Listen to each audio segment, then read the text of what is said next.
नमस्कार दोस्तों। स्वागत है, अभिनंदन है Jyotsna and my family YouTube channel में। कैसे हैं? केम छो? मजा में मस्त रहिए, खुश रहिए, बिंदास रहिए, हंसिए और हंसाइए और रोज़ रोज़ मेरे नए नए वीडियोज़ को देखिए। आज मैं फिर एक सच्ची और अच्छी कहानी लेके आए आपके लिए। सुरेश, दो बेटियां पहले से थीं, तीसरी बेटी हुई तो सुरेश की भाभी ने कहा, अरे देवर जी अब तो पैसा जोड़ लो, तीन तीन लड़कियां पैदा हो गई हैं। सुरेश ने कहा, कोई बात नहीं भाभी, लड़कियां अपनी किस्मत लेके आई हैं। खैर फिर लड़की का फंक्शन किया गया। तभी भाभी ने यही बात कही, देवर जी पैसा जोड़ो, फालतू पैसा नहीं खर्च करो, ये फंक्शन की ज़रूरत नहीं है, तीन तीन लड़कियां हो गई हैं, इतना पैसा जोड़ोगे तो तुम्हारे काम आएगा। एक लड़की की शादी तो है नहीं, दो लड़कियों की शादी है, तीन लड़कियों की शादी करनी है, कैसे कर पाओगे? सुरेश ने हंस के कह दिया, भाभी लड़कियां अपनी भाग्य लेके आती, अपनी किस्मत लेके आती हैं, मैं लड़कियों का भाग्य नहीं बनाता हूँ। भगवान जो भेजते हैं उनको उनका भाग्य साथ में भेज देते हैं। क्योंकि सुरेश की भाभी जो बड़े भाई की बीवी थी, उसके दो लड़के थे, तो उसको अपने लड़के होने का बड़ा घमंड था, बड़ा दम था। खैर समय बीतता चला गया और सुरेश भी इधर एक कंपनी में काम करता था। एक अपनी फटे से स्कूटर पे रोज़ आता था। फिर मकान का किराया, घर का राशन सब कुछ था, लेकिन खैर एडजस्ट करता रहा। धीमे धीमे वक्त बढ़ता चला गया, लड़कियां बड़ी होती गईं। जब पढ़ने लगी लड़कियां, तीसरी लड़की भी सब एक के ऊपर लगी थी, तड़ा ऊपर की लड़कियां थीं। तीनों लड़कियां बहुत समझदार थीं, अपनी स्थिति को समझने लगी, अपने पापा की स्थिति को समझने लगी। उसकी जो माँ थी, सुरेश की जो बीवी थी, मिसेस थी रेखा, वो कभी कभी घबरा जाती थी, तीन तीन लड़कियां हैं, कैसे गुजारा चल पाएगा, कैसे हम लड़कियों को निपटा पाएंगे, भगवान भरोसे है, मुझे नहीं समझ में आता। सुरेश हंस के समझा देता, अरे पगली पागल हो, क्यों चिंता करती हो, ये तो लड़कियां अपना भाग्य लेके खुद आई हैं। हर लड़की का भाग तो भगवान खुद से बना के भेजता है। और फिर लड़कों से ज़्यादा तो वाकई में लड़कियां केयर करती हैं, लड़कियां बहुत प्यार करती हैं। खैर समय बीतता चला गया, लड़कियों को अपनी स्थिति का एहसास था, अपने पापा की स्थिति का एहसास था। बड़ी लड़की जब पढ़ लिख गई, पढ़ ही रही थी, साथ ही में वो अपनी कंपटीशन की भी तैयारी करने लगी। क्या तैयारी करते करते जैसे ही उसने इंटर और बीएससी पास किया, उसकी बैंक में नौकरी लग गई। आहा हा खुशी का ठिकाना ना रहा। इधर सुरेश की भी प्रमोशन हो गया, अच्छी कंपनी में सैलरी मिलने लगी। तो सुरेश के दोस्तों ने कहा, अरे यार अब तो तुम कार ले लो, ये फटे स्कूटर पे कब तक जाओगे? तो सुरेश ने यही कहा, नहीं, अपनी लड़कियों का जब तक हम फ्यूचर नहीं बना लेंगे, हम कोई कार नहीं लेंगे। और फिर ऑफिस से तो जाना होता है, ज़्यादा अपने स्कूटर पर चले जाते हैं, क्या दिक्कत है? खैर तब तक इधर लड़की की भी जॉब लग गई। अब तो और घर में अच्छे से दिन आने लगे, अच्छी सैलरी आने लगी, अच्छा पैसा आने लगा, घर की हालत भी सुधरने लगी।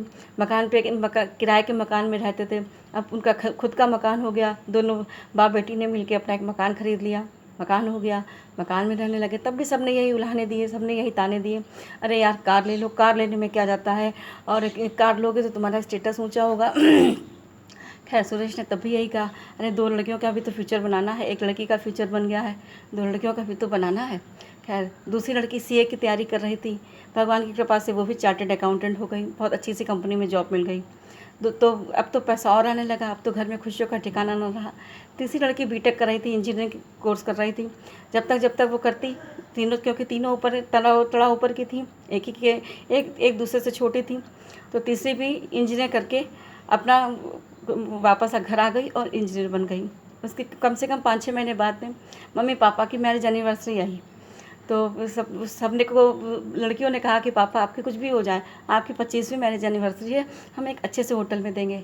पापा सुरेश ने कहा, क्यों बेटा फालतू का पैसा वेस्ट करोगे, फिर तुम लोगों की कमाई है, ऐसे थोड़ी ना उड़ाते हैं। नहीं पापा, आपने हमेशा हमारी खुशियों का ध्यान रखा है, आज हम आपकी खुशियों के लिए कुछ छोटा सा एंजॉय करेंगे। खैर सुरेश बहुत खुश हो गया। एक छोटे से होटल में पार्टी दी गई, पार्टी में सभी को बुलाया गया, सभी लोग इनवाइट थे। लड़कियों ने भी कह दिया, बड़ी मम्मी बड़े पापा आप लोग ज़रूर आइएगा, पापा मम्मी की मैरिज एनिवर्सरी है तो छोटी सी दावत रखी है। खैर सुरेश की भाभी भी आई। जब आई वो तो वैसे भी अपने लड़कों का दम भरती थी, वैसे भी सुरेश की लड़कियों से बहुत जलती थी। खैर आई, क्योंकि अब तो उसे और वो हो गया था, जलन हो गई थी कि सुरेश की तीन लड़कियां और तीनों जॉब में आ गई, बैंक में आ गई, एक चार्टर्ड अकाउंटेंट हो गई, तीसरी इंजीनियर हो गई, और हमारे दोनों लड़के निकम्मे ही हैं। लेकिन तब भी लड़कों का अभिमान था ना, कहते हैं बच्चों का अभिमान नहीं करना चाहिए, चाहे वो लड़का हो चाहे वो लड़की हो। बस ये सोचना चाहिए कि अब भगवान ने हमको जो भी औलाद दी है वो हमारे नसीब में है, वो हमको खुश रख सके और हम उसको खुश रख सकें।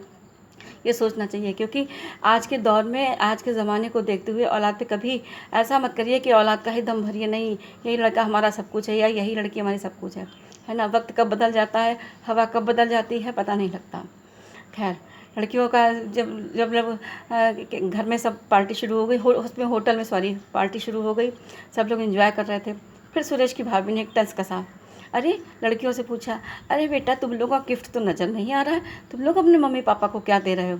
लड़कियों ने कहा, अरे बड़ी मम्मी, क्यों आप परेशान होती हैं, हम भी तो लाए हैं, छोटा सा गिफ्ट है अपने पापा के लिए।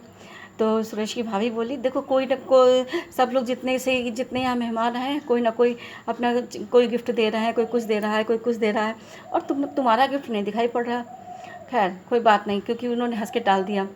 बड़ी मम्मी की बात थी तो उन्होंने हंस के टाल दी। खैर, जब मम्मी पापा की जयमाल पड़ गई, सब लोग पार्टी वार्टी कर चुके, तो बड़ी लड़की ने ज़िद करी, तीनों लड़कियों ने ज़िद करी, पापा चलिए प्लीज़ बाहर देखिए चल के। पापा बोले, नहीं बेटा, हाल में पार्टी हो रही है और मैं सबको छोड़ के बाहर कैसे जाऊँ? पापा प्लीज़ एक बार आप बाहर चलिए, चलिए तो प्लीज़ बाहर चलिए। खैर, छोटी लड़की ने बहुत ज़िद करी, क्योंकि छोटी तो वो दुलारी होती है। छोटी लड़की ने ज़िद करी तो खैर पापा बाहर निकले। मम्मी आप भी चलिए। पापा मम्मी दोनों बाहर आए। बड़ी लड़की ने कार की चाबी पकड़ाते हुए पापा कहा, पापा ये हम तीनों की तरफ से आपको गिफ्ट है। पापा की आँख में आंसू आ गए। पापा बोले, ये क्या बेटा? नहीं बेटा, नहीं पापा, आपने ज़िंदगी भर हम लोगों के लिए कमाया, कभी आपने उफ़ नहीं किया। लोगों ने उलाहने दिए, समाज ने उलाहने दिए, पड़ोसियों ने उलाहने दिए, इसके साथ साथ घर वालों ने बहुत ताने दिए कि लड़कियां हो गई हैं, क्या करोगे, लेकिन आपने हमेशा हंस के हम लोगों का साथ दिया। कभी लड़कियों से आप घबराए नहीं, कभी लड़कियों से परेशान नहीं हुए। पापा हम तीनों की कमाई से है, ये हमने किसी की चोरी नहीं करी, किसी से उधार नहीं मांगा, हम तीनों की कमाई से पापा ये कार है। अब आप और मम्मी इस कार पे बैठेंगे और घूमने चलेंगे, ये हम सबकी कार है। तो पापा मम्मी बहुत खुश हुए और जितने लोग आए थे वो सब खुश हुए, क्योंकि वो स्थिति एक अलग थी। जब सुरेश एक छोटी सी नौकरी में एक कंपनी में काम करता था, किराए का मकान था, घर का राशन पानी, बहुत सारी जिम्मेदारियां थी। फिर सुरेश की नौकरी और ऊंची लग गई, तब भी सुरेश ने कार नहीं खरीदी। सुरेश ने कोई शौक़ नहीं किए कि लड़कियों का फ्यूचर बना दे। खैर, लड़कियों ने भी ऐसा साथ दिया कि अपने मम्मी पापा का नाम रोशन कर दिया। तो औलाद चाहे कोई भी हो, लड़का हो या लड़की, बस ये सोचिए कि हमारी औलाद हमारा नाम रोशन करे और हमको हमारे बुढ़ापे का सहारा बन सके, हमको बुढ़ापे में छोड़ के ना जाए, या हमारे साथ कोई ऐसी गलत बात ना करे, ऐसा मिसबिहेव ना करे जो हम, क्योंकि कहते हैं ना, दुनिया से हम लड़ सकते हैं, दुनिया से ठोकर खा सकते हैं, लेकिन अपनी औलादों से नहीं। अपनी औलादों से तो इंसान हारता है। आपको मेरा वीडियो कैसा लगा? अगर अच्छा लगा हो तो लाइक शेयर कमेंट ज़रूर करिएगा।